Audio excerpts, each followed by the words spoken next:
E aí, pessoal, tudo bem? O tema desta aula é o Instituto da Arrecadação de Bem Vago nas cidades brasileiras. Eu já comentei que nós temos um grande problema com os vazios urbanos nas cidades brasileiras.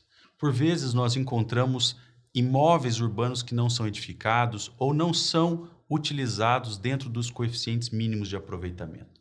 Mas há também outras situações em que os imóveis estão edificados, mas não são utilizados. Esses imóveis permanecem vagos e essa situação gera uma série de inconvenientes urbanísticos. Gera problemas de segurança, gera problemas para a política de habitação, até porque poderiam ser empregados para a política de habitação, resolvendo o problema do déficit habitacional. Enfim, ter imóveis em situação de não utilização não é uma situação favorável ao desenvolvimento urbano. Eu também comentei que a Constituição da República previu a possibilidade de se determinar o parcelamento e edificação compulsórios de imóvel não utilizado. E, posteriormente, o Estatuto da Cidade criou a figura da utilização compulsória. Mas essa figura da utilização compulsória não tem base constitucional e é de muito difícil aplicação na prática. E por isso uma solução muito mais interessante, uma solução muito mais adequada para se resolver o problema desses bens abandonados, dessas edificações vagas no território urbano, é o Instituto da Arrecadação. Esse instituto aparece em duas leis, aparece no Código Civil e aparece na Lei da Regularização Fundiária. Então vejam que esse instituto, que é tão importante para a política urbanística, na verdade não está tratado no Estatuto da Cidade. Mas mesmo assim eu vou comentá-lo aqui, porque ele é muito importante para essa situação que eu narrei. O artigo 1276 do Código Civil prevê que o imóvel urbano abandonado pelo proprietário poderá ser arrecadado à propriedade do município sob algumas condições. Em primeiro lugar, é preciso verificar a intenção do dono de não mais conservar aquele imóvel no seu patrimônio. Em segundo lugar, é preciso que se verifique se esse imóvel não está na posse de outra pessoa, ou seja, esse imóvel não deve estar na posse de outra pessoa para que se possa falar de arrecadação. Em terceiro lugar, é preciso que se configure o prazo de 3 anos para consolidar a propriedade pública, tá certo? E em quarto lugar, é preciso que esse imóvel esteja em zona urbana para que nós possamos falar de arrecadação pelo município. Se o imóvel estiver em zona rural, também é possível a arrecadação, mas nesse caso o imóvel será transferido ao final do decurso do prazo para a União, tá certo?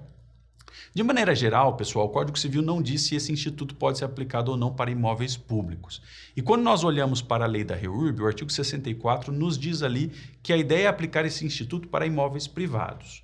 Então, a minha interpretação é de que esse instituto, se direciona a imóveis de particulares, pessoas físicas ou jurídicas, e, eventualmente, a meu ver, no meu entendimento, esse instituto também se aplicaria para bens estatais, mas para bens estatais privados, tá certo? Para aqueles bens estatais de pessoas jurídicas de direito privado, como as empresas estatais, como as fundações estatais de direito privado e assim por diante. Então, o meu entendimento é que o Estado pode ser afetado por esse Instituto da Arrecadação quando o patrimônio do Estado tiver natureza de direito privado, o que acontece em muitas situações, tá bom? Vamos lá.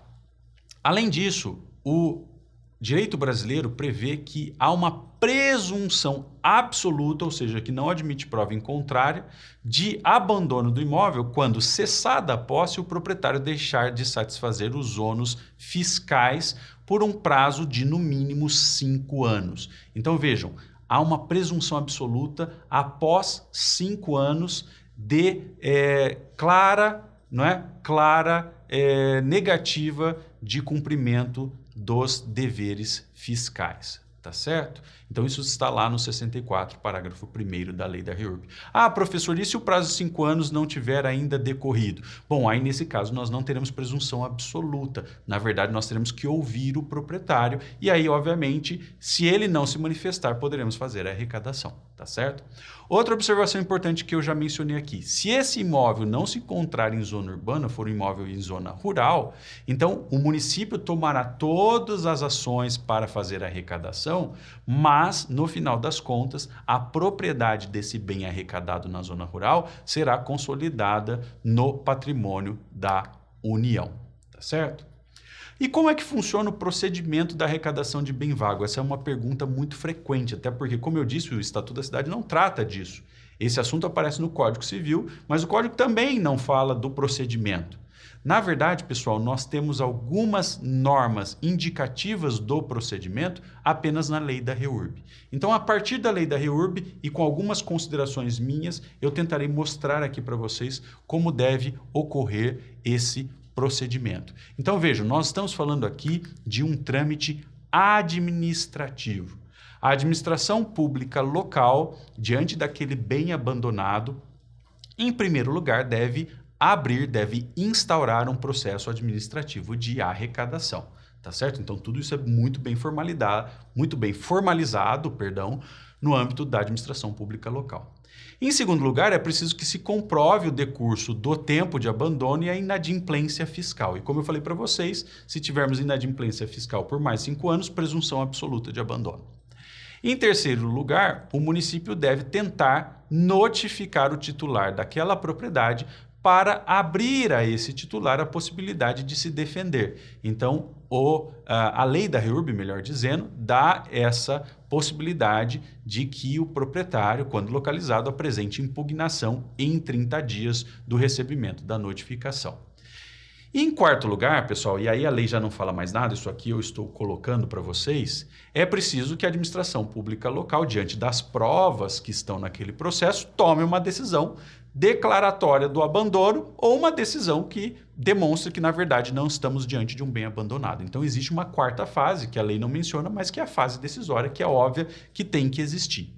E a partir dessa decisão administrativa que declara o abandono, pessoal, nós começamos a contar o prazo trienal. Vejam, então tem a abertura do processo, instrução, eventual impugnação, decisão. Se a decisão declara o abandono, início do prazo trienal. Uma vez decorrido esse prazo trienal, aí efetivamente se consolida a propriedade daquele bem abandonado no patrimônio público. Ou seja, se o bem for urbano, no patrimônio do município, se o bem for rural, no patrimônio da União. Algumas questões aqui importantes, alguns aspectos do regime jurídico da arrecadação que são relevantes.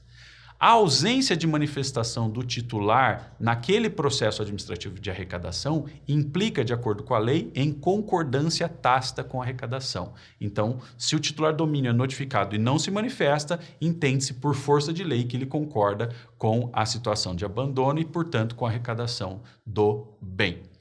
Outra coisa, editado o ato de arrecadação, uma vez que se termina aquela fase de instrução e se toma a decisão que declara que o bem é vago, aí o município já pode iniciar investimentos no imóvel para dar a devida adequação àquele bem, para dar a devida utilização àquele bem. E a lei é bastante clara ao dizer que o município pode fazer isso com as suas próprias forças, com seus próprios recursos, ou o município pode se valer de terceiros para dar a devida destinação àquele bem que foi arrecadado. Tá certo? E em terceiro lugar, pessoal, diz a lei que, caso o proprietário reivindique o imóvel dentro do prazo trienal após a decisão de arrecadação, então esse proprietário terá o direito de retomar aquele bem que foi declarado vago, mas deverá ressarcir o poder público de todas as despesas e investimentos realizados na adequação daquele bem. Então, vejam. Imaginem que nós temos lá o processo administrativo e chegamos à decisão que declara que o bem é vago. A partir disso, como eu disse, começa a correr o prazo de 3 anos. Nesse prazo de 3 anos, pode ser que o proprietário reapareça, ressurja e requeira, né, o seu bem imóvel urbano que estava ali na situação de abandono. Então, nesse caso, ele tem que indenizar o poder público, caso o poder público tenha investido para cuidar daquele bem, para dar a devida destinação àquele bem. E para a gente fechar, pessoal, vejam, esses investimentos que o poder público faz no bem, apenas após aquela decisão que declara a situação de abandono, é um tipo de investimento que tem destinação específica. Então, o artigo 65 da lei da REURB nos diz que esses investimentos que o poder público faz devem ser destinados a colocar aquele bem em um programa habitacional, devem ser destinados a utilizar aquele bem na prestação de serviços públicos ou na viabilização de uma regularização fundiária de interesse social. Além disso, pessoal, a lei da REURB prevê que o poder público pode utilizar aquele bem arrecadado para viabilizar uma concessão de direito real de uso em favor de entidades do terceiro setor que atuem em áreas de interesse do município. Então, pode o município entregar aquele bem pela concessão de direito real de uso para uma entidade sem finalidade lucrativa que cuide de cultura, que cuide de saúde, que cuide de educação e assim por diante. Então, o que eu quero frisar aqui com vocês é que a lei da REURB prevê a destinação do bem vago arrecadado. Tá certo? E com isso nós terminamos esse panorama desse importante instituto que pode ser utilizado pelos municípios brasileiros para resolver essa situação de imóveis abandonados que poderiam gerar várias utilidades para a população urbana. Um grande abraço e até a próxima.